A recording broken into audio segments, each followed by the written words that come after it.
मगर बड़े दुख की बात है कि जबलपुर शहर के प्रशासन के लिए, पुलिस व्यवस्था के लिए कि 1 महीना हो गए है और अपराधी नहीं मिले।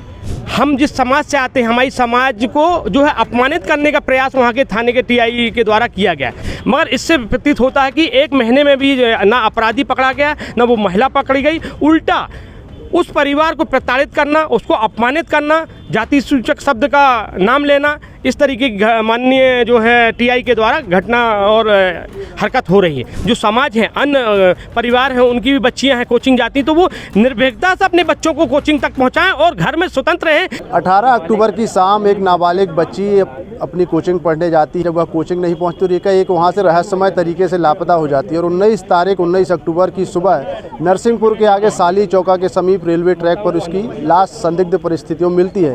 कहीं ना कहीं परिजनों में एक आक्रोश था, एक डर था कि आखिर किस तरह से बेटी वहां पर पहुंची, और उसी आक्रोश को लेकर जब वह थाने पहुंचते हैं, शिकायत करते हैं कि इस पूरे मामले की गंभीरता से जांच की जाए, लेकिन पुलिस द्वारा भी उनके साथ वैसा व्यवहार नहीं किया जाता। न्याय की गुहार लगाने जब वो थाने पहुँचते हैं, थाने में सुनवाई नहीं होती, तो आप देख सकते हैं वही उसी समाज के लोग, उसी परिवार के लोग बड़ी संख्या में जबलपुर के पुलिस अधीक्षक कार्यालय पहुंचे हुए तमाम वो लोग हैं जो पीड़ित हैं, कहीं ना कहीं न्याय की गुहार लगा रहे। जब न्याय नहीं मिल रहा है तो वरिष्ठ अधिकारियों के पास अपनी शिकायत लेकर पहुंचे हुए हैं।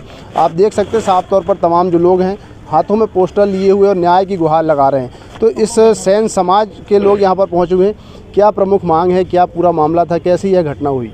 ये तो घटना तो हुई, दुखद घटना है समाज के लिए, मगर बड़े दुख की बात है कि जबलपुर शहर के प्रशासन के लिए, पुलिस व्यवस्था के लिए कि 1 महीना हो गए है और अपराधी नहीं मिले।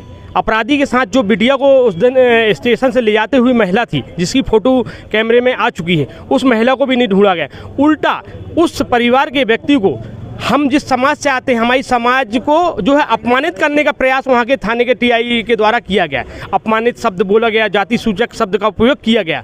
यह बड़ी दुख की बात है जबलपुर शहर के लिए कि जबलपुर शहर एक विकसित शहर है, जहाँ पे यहाँ का हर व्यक्ति नागरिक समझता है कि मैं स्वतंत्र हूँ और शासन यहाँ सोया हुआ नहीं है, जागा हुआ है। मगर इससे प्रतीत होता है कि 1 महीने में भी ना अपराधी पकड़ा गया, ना वो महिला पकड़ी गई। उल्टा उस परिवार को प्रताड़ित करना, उसको अपमानित करना, जाति सूचक शब्द का नाम लेना, इस तरीके की माननीय जो है टीआई के द्वारा घटना और हरकत हो रही है। हम ये चाहते हैं माननीय एसपी से, जबलपुर एसपी से कि तुरंत उनको लाइन अटैच किया जाए और 1 सप्ताह के अंदर जो है इसमें जांच कर वो अपराधी और महिला को पकड़ा जाए, और किन कारणों से ये हत्या हुई उस कारण तक मुझे लगता है कि नाबालिग है। ऐसा तो नहीं कहीं कोई किडनैपिंग का मामला है, कोई जो आप जानते हैं जहाजी मामले भी चल रहे हैं, बहुत सारे बच्चियों को पकड़ के ले आना है, ऐसे बोल रहे हैं 4 मामले हो चुके। तो मैं कह रहा हूँ हम तथ्य तक जाएँ। हमारी बच्ची तो जा चुकी है, जो घटना होना तो हो चुकी है। हम ये चाहते हैं जबलपुर शहर में जो समाज है, अन्य परिवार हैं, उनकी भी बच्चियां हैं कोचिंग जाती, तो वो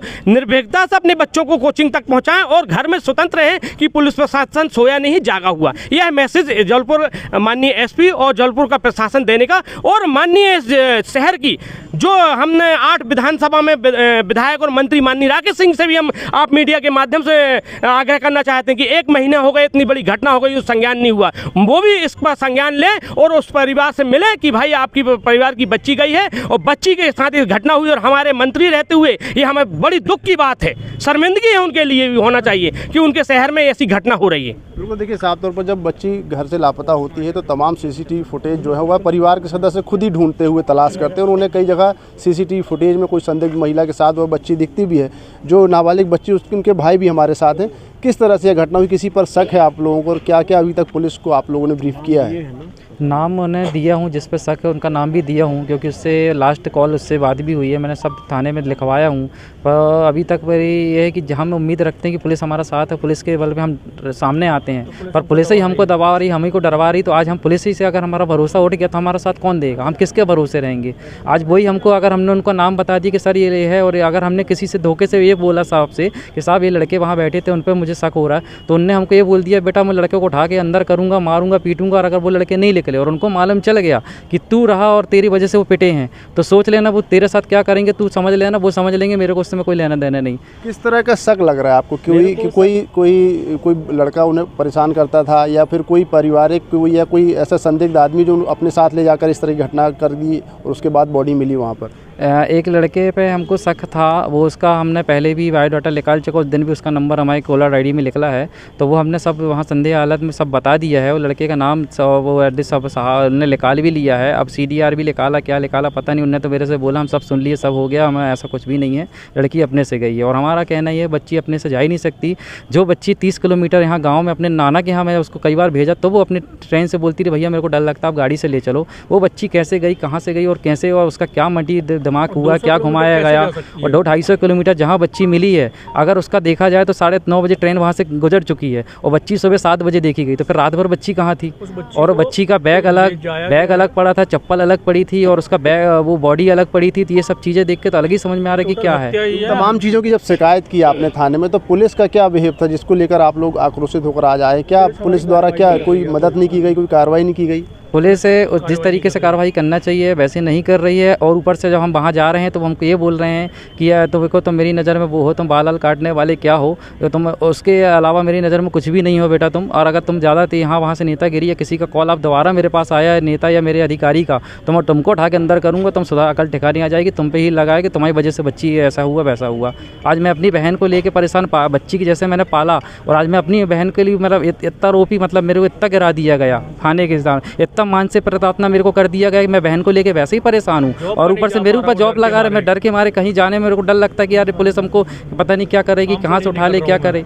बिल्कुल, देखिए साफ तौर पर जाहिर सी बात, जब किसी घर की बच्ची इस तरह से लापता होगी और उसके बाद जब वह न्याय की गुहार लगाएंगे और उन्हें न्याय नहीं मिलेगा, तो जाहिर सी बात है लोगों में आक्रोश रहेगा। कुछ महिलाएं भी हैं, महिलाएं भी पहुंची हुई हैं। आपसे जानना चाहूँ किस तरह से घटना हुई और कानून पुलिस प्रशासन द्वारा किस तरह से मदद की गुहार आप लोगों ने लगाई, तो क्या रिस्पांस मिला वहाँ से और अब तक क्या कार्रवाई हुई, क्या लग रहा है आप लोगों को? सर रिस्पांस तो कुछ नहीं मिला, क्योंकि आज पूरे 1 महीने हो चुके हैं। 18 तारीख को बच्ची गायब हुई थी। मतलब हम लोग ये चाहते हैं पुलिस प्रशासन से कि मतलब यहाँ से बच्ची वहाँ तक इतनी दूर कैसे पहुँची और किसके साथ गई, यही हम लोग मांग कर रहे हैं पुलिस वालों से। लेकिन हम लोगों को जब उल्टा बोला जा रहा है तो हम लोग क्या करेंगे फिर? क्या कहा जाता है पुलिस द्वारा आप लोग जब जाते हैं थाने में? तो मैं तो नहीं गई हूँ, मेरा भाई गया था, ये गई थी जी। सर वो बच्ची को ना फैमिली से कोई इशू नहीं था, क्योंकि 2 दिन पहले जाने के ख़त्म होने के 2 दिन पहले बच्ची आई थी बर्थडे में, हम लोगों के साथ नाची गाई बढ़िया, और कोई डिप्रेशन में नहीं लग रही थी। डिप्रेशन वाला इंसान अलग ही समझ में आता है ना। क्या लग रहा है आप लोगों को, किस तरह से, किसी पर शक है, क्या है? हम लोगों को लग रहा है कि उसके साथ साजिश की गई है, उसको लड़की किसी ने बातों में लगा के किसी को सेल कर दिया गया है और उसके साथ गलत किया है। पुलिस द्वारा क्या रिस्पांस मिला अभी तक कार्रवाई को लेकर? द्वारा कोई रिस्पांस नहीं मिला है। पुलिस ऐसे आई थी, लग रहा था कोई ऑप्शन लेगी, लेकिन दिवाली का टाइम था, सब छुट्टी पर चले गए। लड़की कैसे मरी क्या किसी को कोई मतलब नहीं था, सिर्फ घर वाले परेशान हो रहे थे पुलिस हेल्प करेगी, लेकिन पुलिस हेल्प नहीं कर रही है। और PM के लिए भी बोला गया था कि PM रिपोर्ट आपकी 1 हफ्ते में आ जाएगी, 3-4 दिन में आ जाएगी, ऐसे करते करते 15 दिन हो गए, लेकिन रिपोर्ट का कुछ पता नहीं। और जब हम लोग ने 181 में कंप्लेन की है, वो की SP ऑफिस में, तो कहने लगे कि वो ऊपर गई ही नहीं है, सब चीज़ चाली चौकट से हो गया है। और उसके बैग वगैरह भी आके 5 दिन से वहाँ रखे रहे, हम लोगों को कुछ पता नहीं। वहाँ से खबर आई कि वहाँ से हमने सब चीज़ भेज दी है, लेकिन यहाँ से इन लोग बोल रहे थे कि हमारे पास कुछ नहीं आया। जब हम लोगों ने कुछ मैडमों को लेके गए, जब बताया गया कि हाँ आ गई हैं, आप एप्लीकेशन लिख के दो तो हम दे देंगे। और फिर देखिए बड़ी लापरवाही की बात कहीं ना कहीं सामने आ रही है। साफ तौर पर जब देखा जा सकता है कि कोई भी घर की परिवार की बच्ची जब इस तरह से लापता होती है तो जाहिर सी बात है परिवार वालों को चिंता होगी, और जब अगले ही दिन बच्ची की लाश मिल जाती है और उसके बाद भी जब पुलिस कार्रवाई न करे तो जाहिर सी बात है परिवार के लोगों में, समाज के लोगों में यह आक्रोश होना लाजमी है। और साफ तौर पर जब पुलिस के पास गुहार लगाने परिवार के लोग पहुंचते हैं और पुलिस द्वारा इस तरह की अभद्रता की जाए, जाति सूचक शब्दों का उपयोग करके परिवार वालों को भगाया जाए, तो जाहिर सी बात है अब जो पुलिस के वरिष्ठ अधिकारियों के पास न्याय की गुहार लेकर परिवार के लोग पहुंचे। हालांकि पुलिस के वरिष्ठ अधिकारियों ने ज्ञापन लिया है, तमाम शिकायतें सुनी है और जल्द ही पूरे मामले की जांच कर कार्रवाई का भरोसा दिला रहे हैं। देखना होगा पूरे मामले में पुलिस किस तरह की कार्रवाई होती है और क्या इस पूरे मामले के पीछे कोई साजिश के तहत इस बच्ची का अपहरण करके उसकी हत्या की गई या फिर वजह कुछ और है, यह बात जाँच के बाद ही सामने आ पाएगी। कैमरामैन सतीश सराठी के साथ धर्म गौतम, IBC 24 जबलपुर।